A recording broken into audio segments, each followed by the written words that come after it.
It's time for part 3 of this training series to support joint health in the lower body for activities like hiking or cross-country skiing. In this part, you'll only need a wall for support. As always, we'll go through 3 exercises. I'll demonstrate and take you through a full set of each. You're welcome to pause or restart as it suits you. You can always go in bare feet or wear shoes depending on what's more appropriate for your body. And feel free to bring in any items that you might need for balance. Move to your wall and we'll get started. The first exercise in part 3 is going to be toe raises. We're going to be strengthening that tibialis along the front of the calf. So find your wall and come on back. You're going to bring your entire trunk against the wall and feel nice and supported. It's another great way to make sure your head is aligning over your spine and your chest is tall. You'll bring your feet a little farther away, pressing yourself into the wall. Get to a space that feels good, and then have a gander at those toes before you begin, and then spread them out nice and wide. You want your heels to feel supported. This may be one that requires shoes for you. That's totally okay. You're going to draw your toes towards your knees and lift up onto your heels, and then slowly set back down. You'll feel all along the calf engage. One more time, I'm going to show that as you bring the toes up. You'll notice your kneecaps lift, your quadriceps engage, and then you slowly set it back down. All right, finding your wall, we're going to go through 10 of these, just like before. Here we go. Keeping the head lifted. Arms can be down at the sides, or it's always convenient to leave them at the chest. We'll go up for 10 with your breath.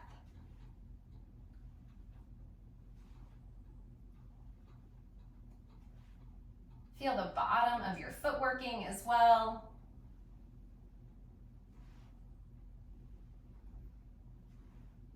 Such a small movement can still require a lot of effort.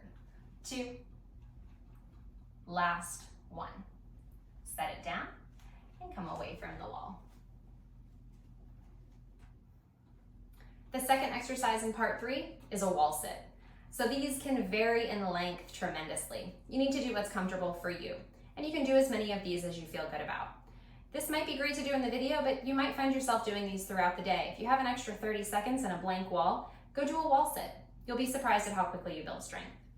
So finding that wall, just like in the toe raises, you're going to align the back body on the wall and start to walk the feet away. They're going to be about hip distance, your feet, and you'll bend the knees to bring them over the ankles. Now you'll notice my thighs are not quite parallel to the floor here, and that may be appropriate for you. You'll need to play with what is appropriate. If you're feeling uncomfortable, you can have a stool beneath you for support in the event that things go south. Otherwise, you can keep walking things down so that your thighs are parallel to the floor.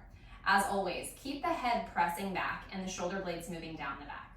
Take a moment to find the appropriate position for yourself. We still want to have those knees tracking over the second toe, the knees stacked over the ankles, and we're working toward 90 degrees at the hips and knees, but we're working toward that. It doesn't have to be perfect. All right, pressing the back body into the wall. Again, hands can be at the chest or alongside the body, whatever makes you feel comfortable, keeping that chest lifted. We'll stay here in this wall sit, and we won't forget to breathe. So even though there's no movement to link your breath to, keep breathing in and out, maybe trying to fill into the belly. Remembering that breathing through the nose in a moment like this is going to make sure that you're oxygenating your tissues in the most optimal way. Keep that in mind when you're hiking or cross-country skiing or just going about daily life. Let's stay for about 10 more seconds.